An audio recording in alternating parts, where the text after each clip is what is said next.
And welcome. This is Dr. Greg Cason. You're on Off the Couch with Dr. Greg, where psychology meets everyday life. As you heard, I am a doctor, but I'm a psychologist. So we're going to be talking about psychological research, and I'm here with producer Brian Gomez. Happy Monday, you guys. Hey, Brian. And also on the board, it's Gus. Hi, Gus. Yay. Hello again. It's good to have you here. So today on Off the Couch, we're going to do some cool stuff. The hidden reason why Barbie didn't win any Oscars. And don't give me BS about that she won that best song thing. I don't know if that counts in my book. But the real reason that movie didn't win any Oscars, it'll astound you. There is psychological research backing this one up. Also, does teaching racism make white kids feel bad? Why people blame the victim in crimes, and we're going to talk about a man who gets 217 COVID-19 vaccinations, and we ask the question, why? And if you like, by the way, what you're hearing today, I want to remind you, I almost never do this, Brian, to like, subscribe, and give us 5 stars. That'll help us. It'll help the show. It'll help us in the algorithms, however they work. And if you want a copy of the studies, go to the YouTube page at www.youtube.com/Dr. Greg. But first, I was hit by a piece of news the other day, and it hit me so hard I just went completely quiet about it. I lost a former employer of mine, a mentor and friend, a man named David Mixner. David Mixner, if you're in the know, you'll know who he is. If you're not in the know, I invite you to look at the New York Times obituary a column, because it really goes over his history, but even that doesn't do a great job because there's so much to this man. He was a political consultant. That's how I worked with him. He's also a social justice warrior and a fierce gay rights advocate. He died of complications of long-term COVID, and he was 77 years old. Now, just to let you know, I worked for David right out of college, and when I got out of college, there was a big recession. We couldn't find jobs, and a friend of mine who was a psychology grad student at UCLA was working for David and said, hey, look, I have to leave because when you're in psychology, you have to go and do your thing somewhere else sometimes. And he said, look, I have to leave this job. Do you want to talk to him? I think you'd be a good match. Well, I went, I became this man's personal assistant, and I had never had experience in working in politics, but I had a fierce interest in it. And if you really look, psychology, politics, and business, those are my sort of areas of interest. They're all psychology. And so I really had an interest in this, and this man wasn't just a random political consultant. He was at the hub of so many things. He worked with Martin Luther King. He was part of a pro-peace movement. He did a lot of different things that were really quite profound. And we worked on congressional campaigns and presidential campaigns. We worked on the first Joe Biden campaign. I met Joe Biden in this man's living room, just the two of us, David, myself, and Joe Biden. And it was incredible to meet these kinds of people. Joe Biden was a senator then. And then when he dropped out of the race, then we went to Bill Clinton's campaign, and Bill Clinton, also incredible, and talked to Hillary Clinton, Bill Clinton, and I would have to say all of these big professional people, senators, congressmen, and people from both sides of the aisle. He was a Democratic political consultant, but people from both sides of the aisle consulted him because he had such a fiercely accurate political mind. And just to give you an idea, he was a populist before populism. He was all about helping the common man. He supported unions. He got mad at me when I bought a Japanese car because he said only buy American. He was someone who really wanted to help our country move forward and cared very much about every single person in the United States. And we have much to thank for this man, and he did it all behind the scenes. So he was really great, and he's probably one of the major reasons, Brian, just to let you know, that I am in psychology today, not because he told me to go into psychology, but because he believed in me enough that he's, I even got an application to work at the White House and, all kinds of things. He really believed in me. And I thought, if someone believes in me, then maybe I can do more. And that's what really started me on the road toward becoming a psychologist. I really didn't think I was capable of going beyond undergrad at that point. So he was really quite beautiful. That's really touching, and thank you for sharing that with us too, honestly. I think he had that effect on hundreds, if not thousands, of people. But now to the good stuff, the psychological research, the hidden reason Barbie didn't win any Oscars except for the one that doesn't count. I mean, not that I don't like Billie Eilish, but best song, but it sort of stands on its own. I mean, it was good, but you don't have to see the movie to appreciate the song, whereas every other Oscar, you seem to have to see the movie to appreciate it. So Barbie remember that Barbenheimer weekend where Barbie and Oppenheimer came out the same weekend? This was really quite a big deal, and Barbie really actually won the box office and has continued to win the box office worldwide. Barbie is now the 14th movie for lifetime box office in the world. Like it is an incredible achievement. By the way, Oppenheimer is not too shabby at number 61, so it's not so bad. So they're both big box office movies.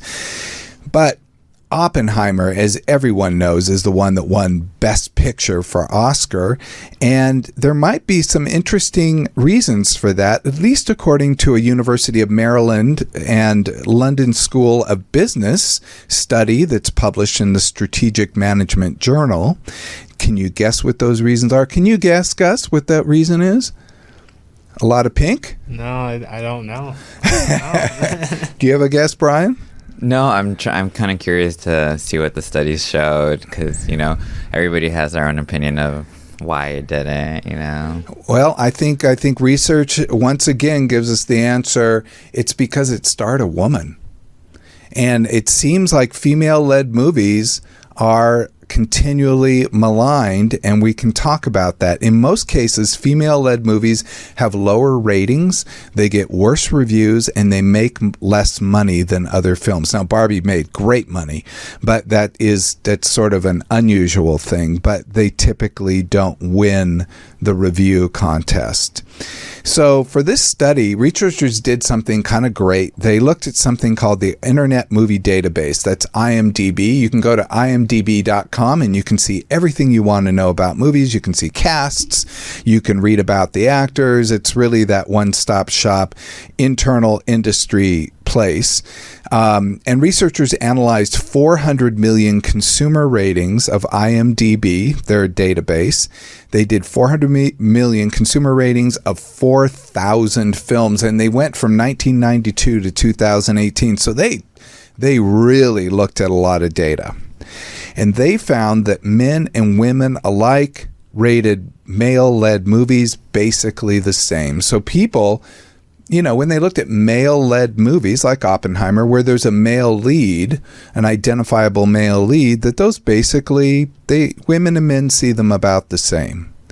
But when it came to female-led film, male audiences, not female audiences, but male audiences in particular, were more likely to give that movie a worse score, pulling down the mean. And they basically give a worse review to the movie.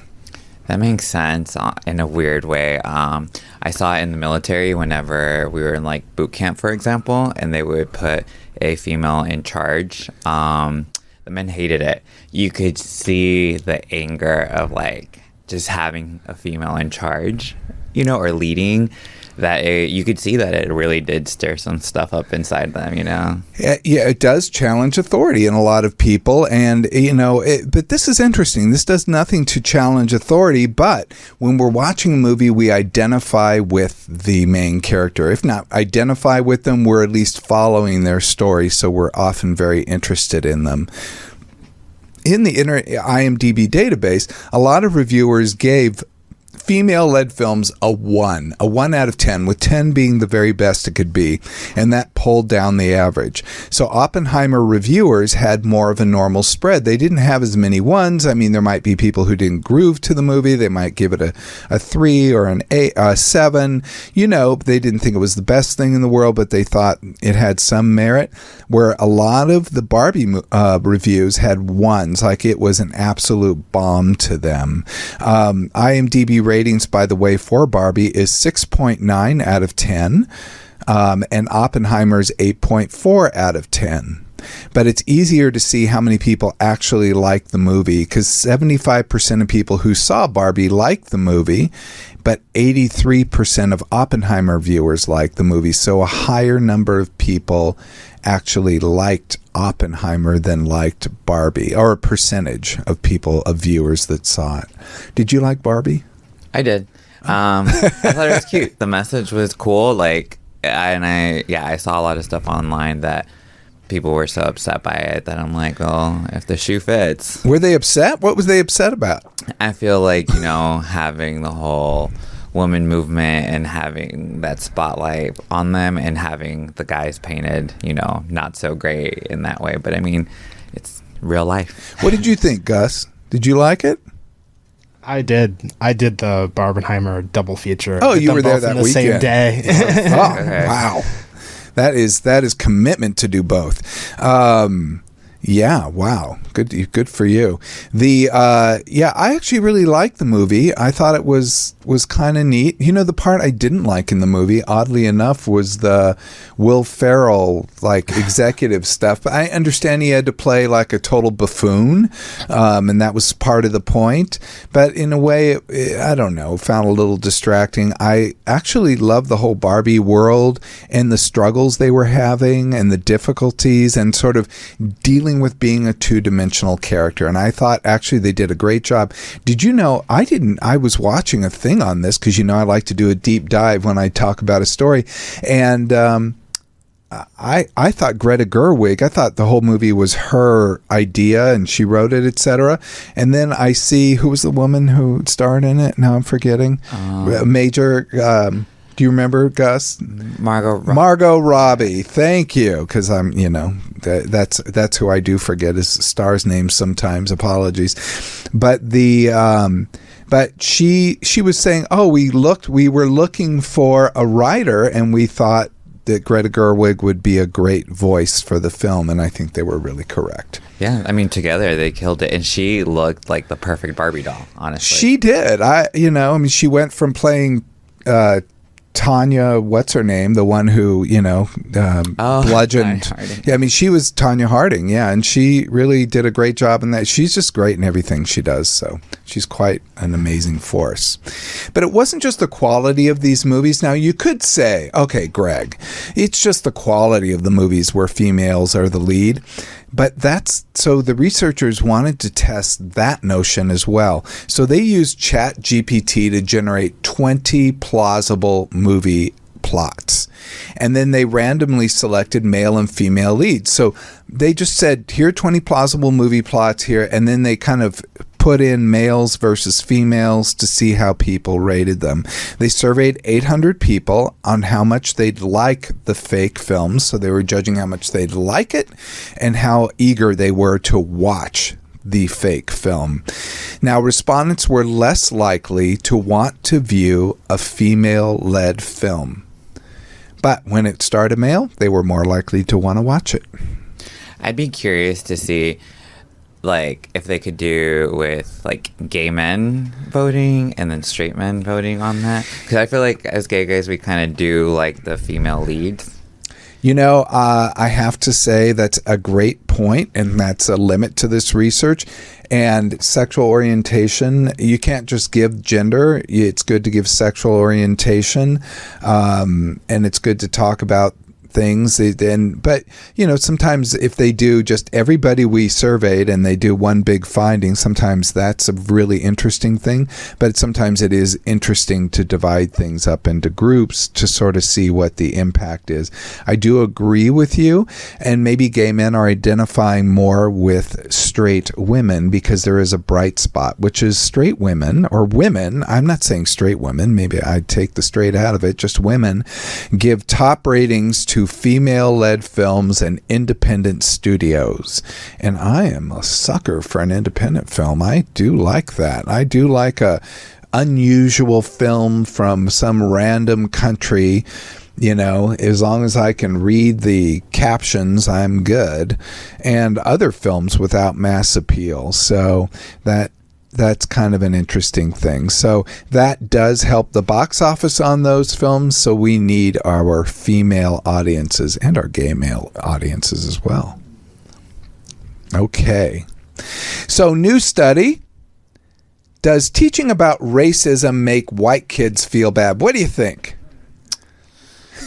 I mean, it's not a good feeling, but it's what needs to be, talked about. And yeah. Did you learn about racism when you were in school? No. Oh, did you learn about the Civil War? I feel like we went over it, yeah. But you did. Did you learned about slavery and the impacts of slavery? Okay. But I don't think they really break it down in like a deeper way than just the facts of what was happening. Just the facts, ma'am. Just for I know or this. What the facts were written, in the book. Sorry. Say where you went to school. Where you went to elementary, high school. So that was my whole mix up because I went to elementary school in San Diego and then middle school, 8th grade, and like high school was in Texas. So he's keeping it conservative. Yeah. Right on. Well, it was a big culture shock too. Like that was a big culture shock because I grew up pretty white in San Diego, and then Texas was maybe a handful of white kids at my school when I moved there. So it was, yeah. I learned a lot. How about you, Gus? Did you learn about racism in school? Yeah, I did. I would say it's still not taught enough though, because even with that making people feel guilty, there's still so much stuff they skip over as well. Like they don't talk about Tulsa at all. And Tulsa's a big thing. Yeah, no, Tulsa I think is missing from our entire curriculum, and I think that's only really come to light in the last few years about how important that is. These are I'm not going to do it justice by even saying, but it's something to look up. But this is a whole financial district that was in Tulsa, Oklahoma, that a big part of the town who were all white decided to raid, and they burned down these businesses, killed people, lynched people. I mean, it devastated the community and in an almost unbelievable way. And yes, that was completely missing from the curriculum when I went to school. Now, I went to school before you guys. But what's interesting, and I'm always remarking on this, I went to school in a really conservative place, Huntington Beach, and it's just, they're continually struggling with how conservative they are. Probably one of the most conservative cities in Orange County. And Orange County, California is already quite well known for being conservative. So although Katie Porter right now is our congressperson, so it's a little bit of a nuance, but I don't think it's Huntington Beach that gave that win to her as much as maybe some of the surrounding towns. But still, there are a lot of fans of hers in that city. That's a congressperson who is more progressive, as you may know.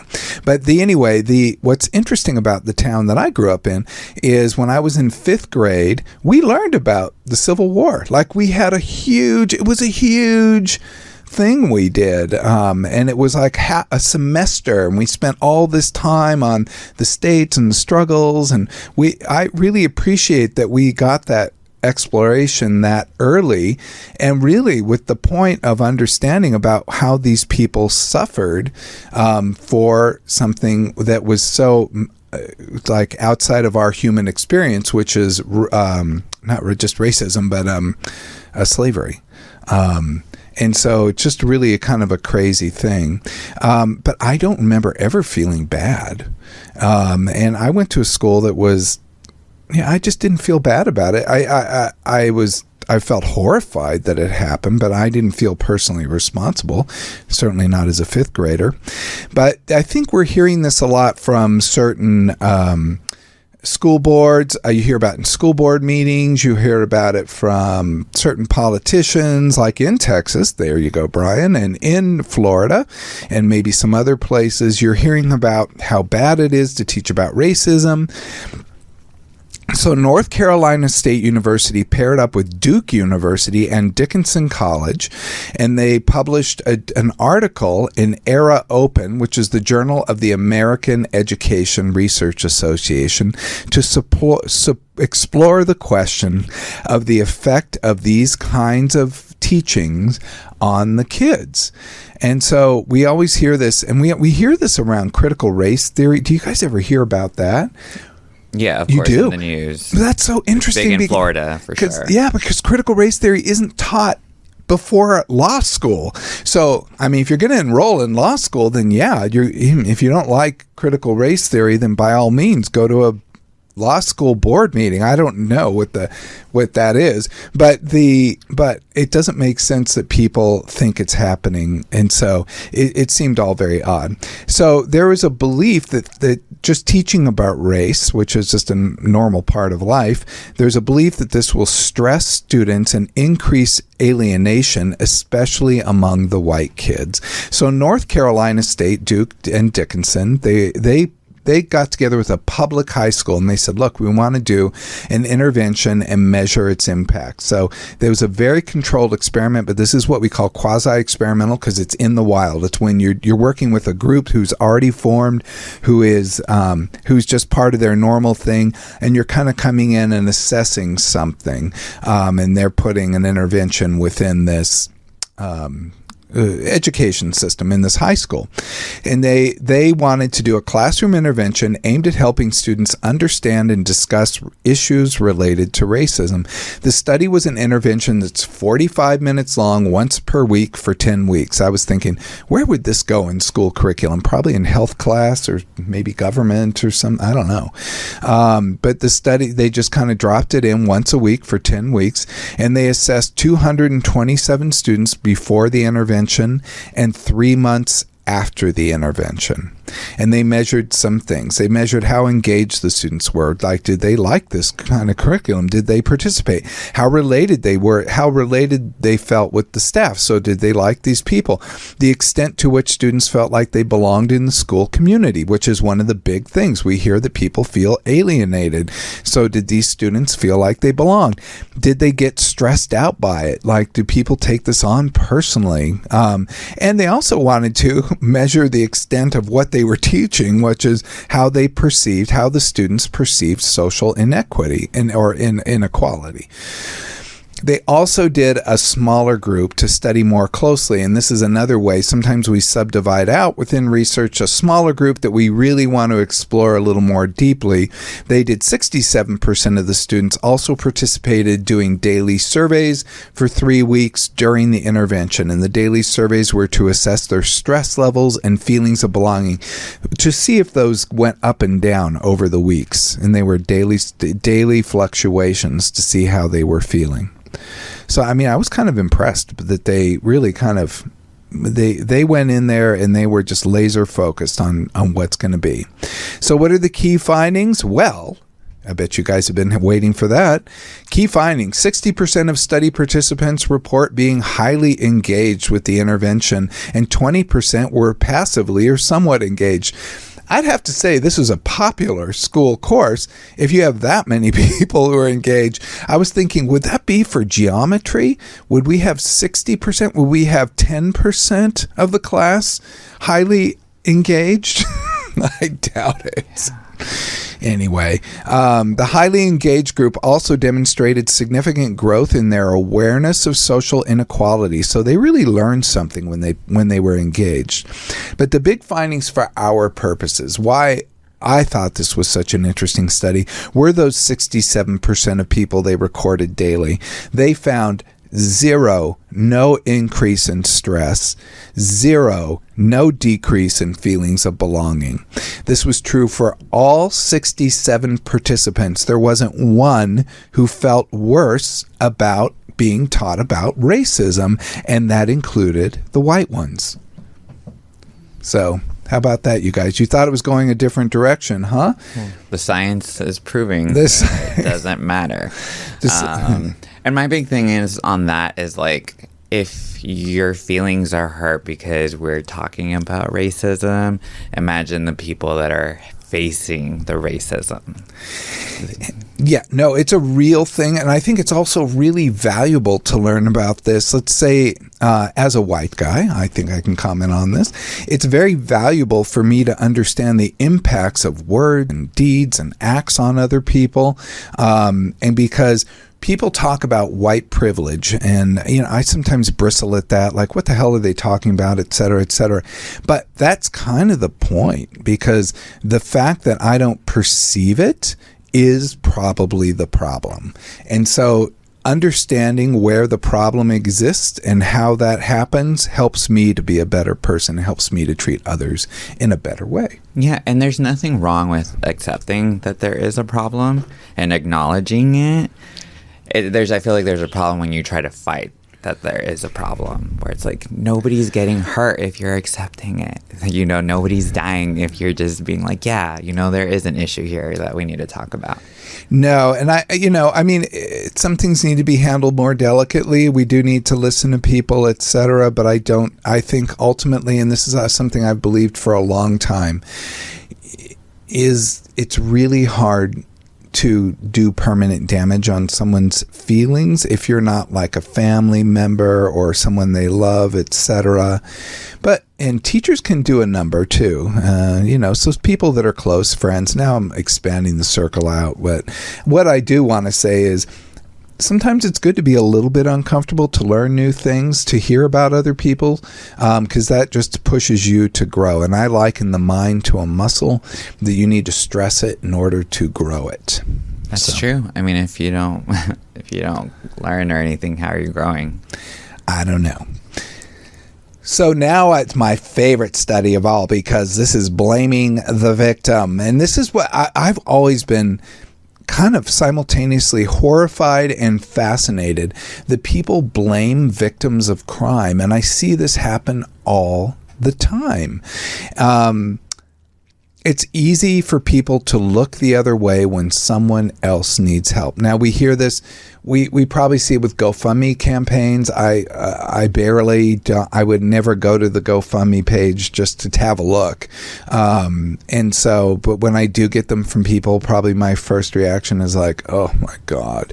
To be honest, but then generally I've only received them from people who were truly in need. So that was helpful. But, I have to monitor my own feelings. Also, our own feelings about homeless encampments. You hear this all the time. We hear it in LA. People like looking around the homeless encampments going, why can't the police just clean them up? It's not that easy, but it's a little bit like, these are human beings in those encampments, or even the water supply in impoverished communities. I remember in Flint, Michigan, when they were just continually having problems, and people are like, well, why don't they just move? Like it was their fault for having a terrible water supply. So we have a tendency to blame the victim. So worst cases too, and this is where I've probably heard it the most, is someone being robbed at gunpoint, or their house being robbed, or the worst of all, a woman being sexually assaulted. We often go to blame the victim. We ask things like, what was she wearing? Where was she? Like, what time of day was it? Why didn't she call out? Why didn't she scream? Did she have a rape whistle? Why not? Did she not carry mace? People ask these questions, and we're going to talk about why. Because this, in the journal Evolution in Human Behavior, they did a study. Evolution in Human Behavior published a study done by Washington University in St. Louis. Washington University in St. Louis is not the same as University of Washington. Just to be clear, it's a university in Missouri. I think that it happens a lot. Those two schools get mixed up. It's an excellent university, though. So they both are. So they presented test subjects with a variety of fictitious news stories, and they told them the stories were real. So a little bit of a lie, but this happens a lot in research. They kind of mislead a little bit, and then they'll tell them the truth at the end. So they gave them these fictitious stories. They told them they were real. These were cases of misfortune, like a car accident while texting and driving, someone getting shot by an unsecured gun, or someone getting attacked by a bear while hiking. Ooh, scary. I don't know how that's somebody's fault.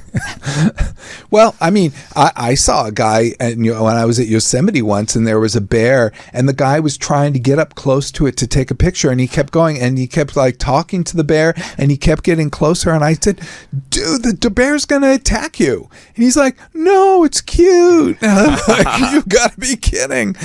But luckily, the bear just ran away. Okay. But it may not have. I mean, bears, you never know. You can't predict. It's not like they wear a warning sign. Okay, these scenarios were designed to test a person's empathy and their willingness to help. So after reading each story, they rated the character of the victim and the level of blame the victim had for the mishap. So they went through and they rated the character and the blame. And they even decided, they're like, we got to test like something real. So they paid people 60 cents for each scenario they reviewed. But they said, look, because these are real stories, if you'd like to give all or part of your 60 cents to that particular victim, we can do that. Just indicate that. So they even said, if you want to donate a little more, we can do that as well. So they were trying to make it easy for people to weigh in and to, see what the real world impacts. What are the results? Well, I mean, I don't think it's going to be a surprise. There's a general lack of generosity. They only averaged 15 cents to each victim. That means a lot of people held back on the money. I mean, 60 cents. But people were like, I'll give 30. Oh my God. Or maybe they gave their whole 60 cents, but a lot of people said, no, I'm not going to keep that 60 cents. But 60 cents used to buy a burrito at one time. I doubt it even comes close now. But there was less than a third. That's less than a third. That was much less than was possible to give. So closer look. They did multiple experiments, and the multiple experiments revealed the more character flaws somebody had, they saw in a victim. So the more character flaws they perceived, the less willing they were to donate. They basically were saying the victim doesn't deserve help. It's kind of mean. It is pretty. But I understand. So they were also looking at this belief. There's a belief in the world. Do you have this belief that the world is fair and just? Do you have that belief? Oh, you don't? Brian? I know it's not. You don't either, Gus. I can see Gus is shaking his head. Yeah, I'm not a fair and just person either. In fact, I perceive injustice a lot. Maybe it's a little bit about what I do, that I have a lens for that, but at the same time, I think it's not too hard to see in a town like Los Angeles. Anyway, that people develop a belief that only bad things happen to bad people. But the research showed that, in fact, this is not really true. Most people believe that the world is deeply unfair. So it looks like all of us are in very good company. So instead of making a blanket assumption, these people, they weren't making a blanket assumption saying, well, if something bad happens, something bad, they must have done something bad. It's karma. You hear those karma people? I also don't believe in that, because I see bad people all the time get away with murder, and good people have bad things happen to them. What do we say there? So I think karma is just a way to comfort us sometimes. So instead of making a blanket assumption that all victims are somehow deserve misfortune, people go out of their way to find fault in each victim on a case-by-case basis. So they're actually going out of their way to find fault so that they can go, oh, yeah, okay, I see why this happened to that person. They were doing this. It was at this time of day. They didn't lock their door. They blah, blah, blah. I mean, look at this. If you're driving down a street and you're at an intersection and it's a beautiful day and you're playing your music and you have your window down and you're in the traffic lane waiting at a stoplight and some guy comes up with a gun and says, get out of your car, and you're carjacked, is it your fault that you are driving down that street or that your window was rolled down or you were distracted by music? Remember there was that robbery that happened by my job? Yes. Where the guy was getting yes, jumped. Brian, talk about that. We can't leave people hanging. What was the robbery? So there's a owner of this gym on Sunset in Sweetser that he got jumped by 3 guys. It was crazy because I was walking my dog and we were walking towards him and this car did a U-turn. It was middle of the day during lunchtime. There's people out everywhere. And I saw the car just creep up onto the sidewalk and didn't pay any attention because there's businesses all around, kept walking, and it's crazy. In the video, you see them jump out of the car and run kind of past me diagonally and start beating up the owner for his watch. He was wearing a Rolex, a Cartier bracelet, a few chains, and that was the whole thing that one of the security gates parking attendants was saying that he's flashing all this jewelry around, and I get that, but it still doesn't mean he deserved to get robbed or to feel bad, not or any less bad for him. I absolutely agree. Yeah, you can be tacky and flash all your jewelry around. That just shows you have poor taste, but it doesn't mean that you deserve to be robbed. Yeah, that was wild. Yeah, that's just unbelievable. And you had to be a witness for this. Oh yeah, it was.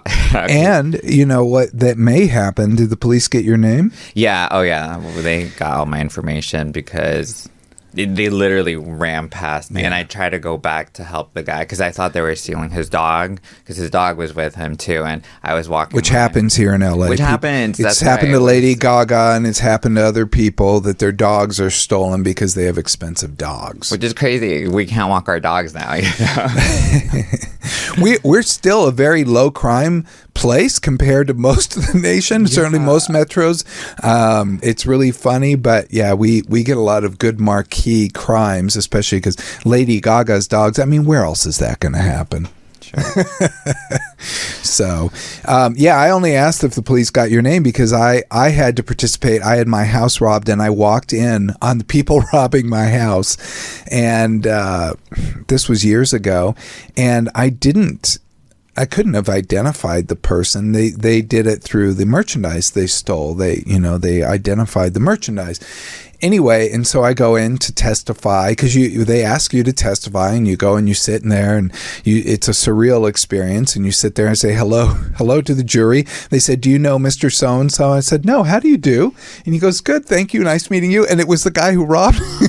But I mean, no, but it was like he was just a young guy. I mean, he was 22 or something.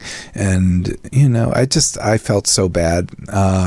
He'd robbed mine, but I was part of a whole string of robberies in the town. And he actually stole people's life savings and Wait, tons you of felt jewelry. bad for him? I did feel bad. Explain, please, because I'm not getting it. Because I thought, here's this young guy whose life is about to get turned completely upside down because they had him. They had him on video. They had him in all these places. I walked in and I could testify that they kind of tore apart my house. Luckily, I have nothing. I mean, sadly, I don't have any jewelry. I don't have anything worth a lot. For no particular reason. It's just it's not my thing. Art pieces. Well, those art pieces are done by people within the family, so yes. But yeah, so anyway, it was kind of a surreal thing, the whole thing, and then you perhaps will be invited to do that exact thing. It's just crazy that you feel bad. I mean, I'm trying to unravel, I mean, I get it because his life is going to be, messed up for a while, but it's I feel like it already was. Yeah, and is that my bias? I no, don't know. no. I think anyone listening is going to think I'm the crazy one. Okay, I thought I was crazy. No. But I'm just being honest about what I felt in that moment. It was just my moment, that I thought about, oh God, this kid's life is about to get turned upside down. I was just one witness in a string, and they had him on video. They had him carrying safes. They had him doing like all kinds of things. Everyone has like all these security systems. Now everyone in my neighborhood has tons of security. So it is just hardcore. And of course, when your crime, they were all wearing masks, weren't they? Yeah. Yeah. So, I mean, that's what they're doing now. But they weren't for mine. I'm just still kind of like trying to like, gather around like how you felt bad instead of feeling like more upset. Like, because I feel like to break into somebody's house, it's like a really like, oh, you feel completely violated. No, I'm not going to underplay how devastating it was, how hard it was, how much of a mess it was because they tear apart the house. Crooks are not nice. It's not like they open up the drawer and go through it. They just dump things out, and they put out a sheet, and they had all kinds of, they had like TVs and computers, all like I did interrupt them right in the middle of something they were doing. So they didn't get all the stuff out. They got some of the stuff out. But yeah, that's what they do. They do not take good care of the place, let me tell you. So they liken this to a kitchen fire example. If you tell about a person who is burned in a kitchen fire, you'll be sympathetic at first, but then you or someone else at some point will suggest that the victim must have been doing something wrong. So mine was a middle of the day thing. They could say, oh, well, there was indication that you were gone, or you left the doors or open. left the door open, or the window was unlatched, whatever they want. I mean, they could say a million things. So my own theory about this is so they prove that, in fact, people do blame the victim, and they blame the victim by doing this kind of slow roll toward picking apart the victim. They never quite say why, so I'll put my own theory, which is it's all about safety and control. That if victim did X, so if somebody did something like they left the window unlatched and they were robbed, we think if I latch every window, it won't happen to me. Wow. And so basically they're trying to think of ways, they're trying to identify the flaws in the victim so that they can go to themselves and say, it won't happen to me. Where I'm telling you, it will happen. So you think it's out of fear? Yes, it's absolutely out of fear. We do so much out of fear, and then we do this compensatory strategy, which is like blaming the victim.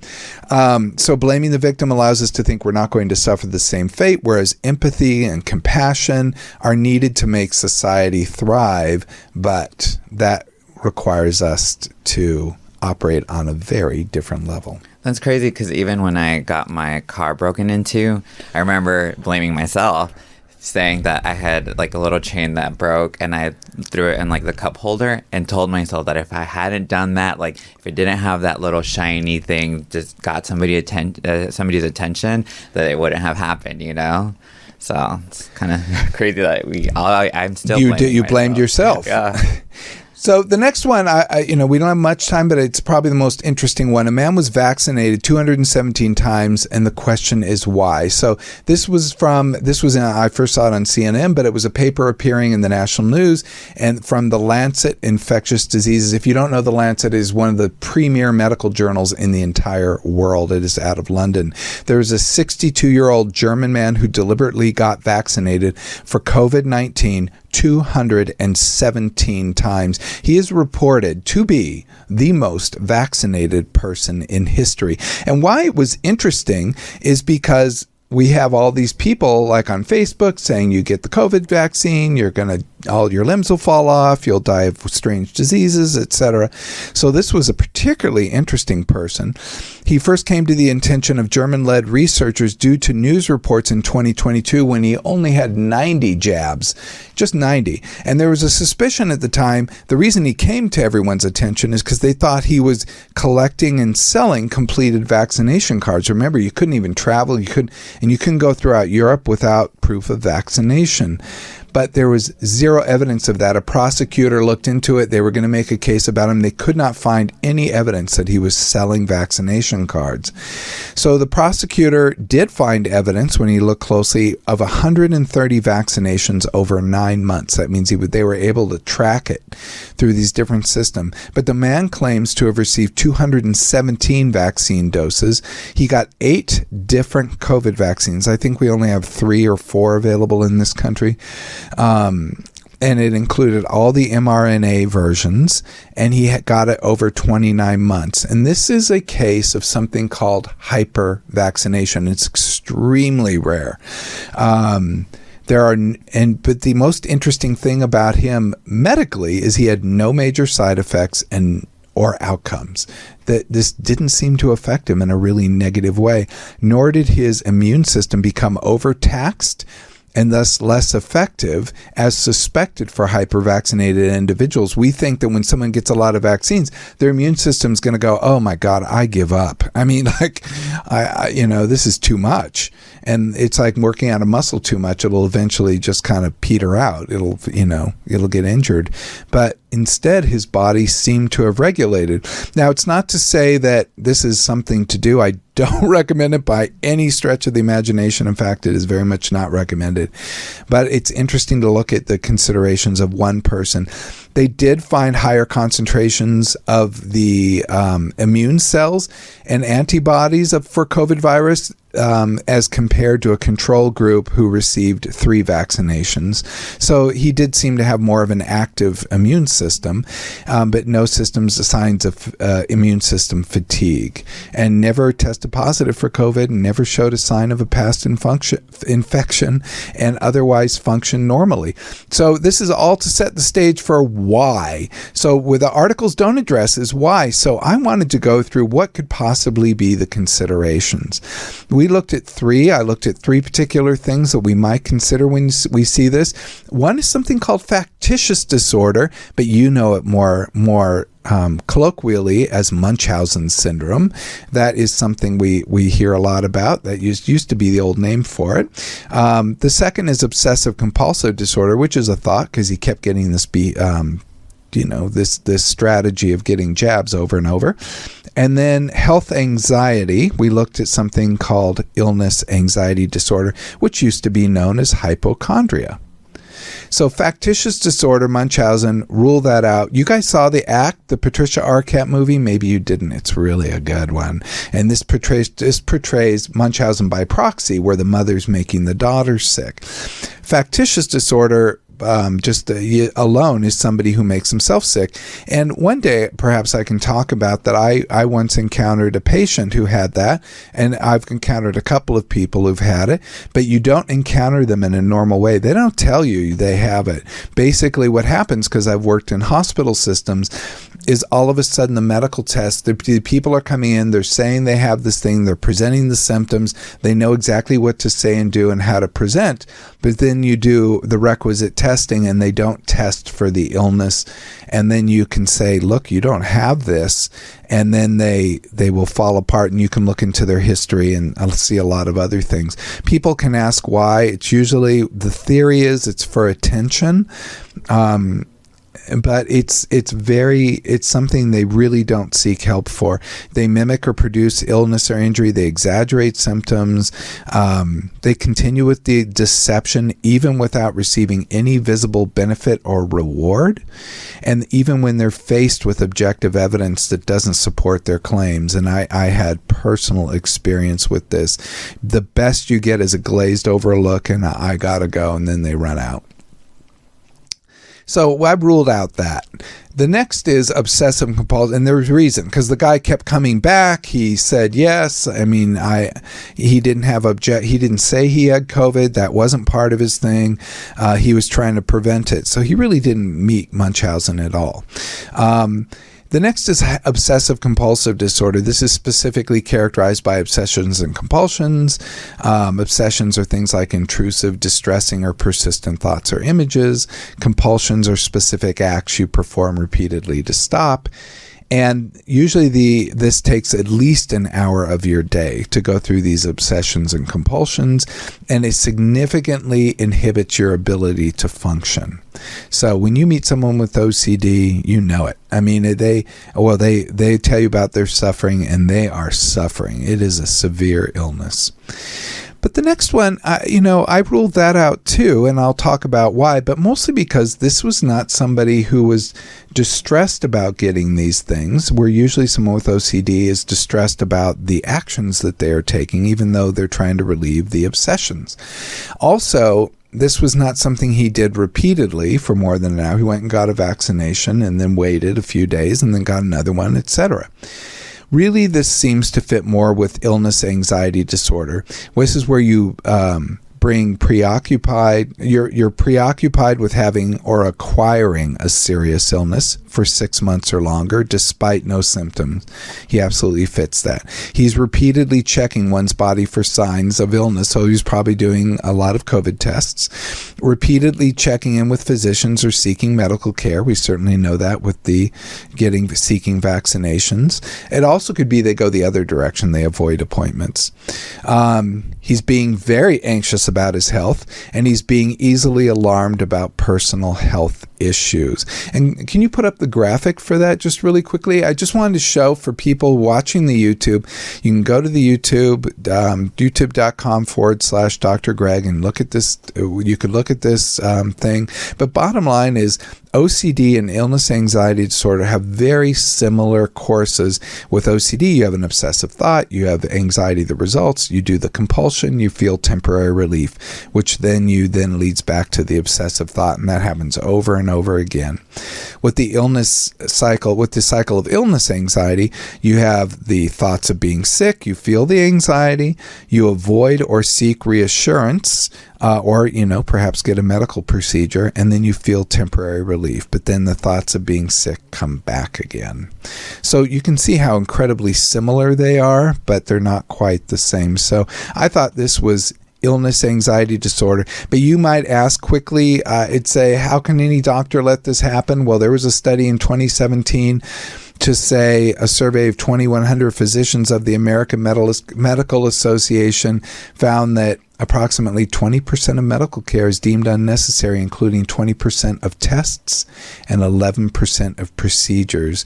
But before we go into putting nefarious reasons, the most common reasons actually are fear of malpractice, 85%, patient pressure and request, 59%, well, that's a big one, and difficulty accessing medical records, 38%. So the doctors are usually put over a barrel and pushed into it, and they do it to kind of avoid a problem, because they're not there as gatekeepers, they're there to give medical care. So if it's not going to hurt the person, they'll often do it.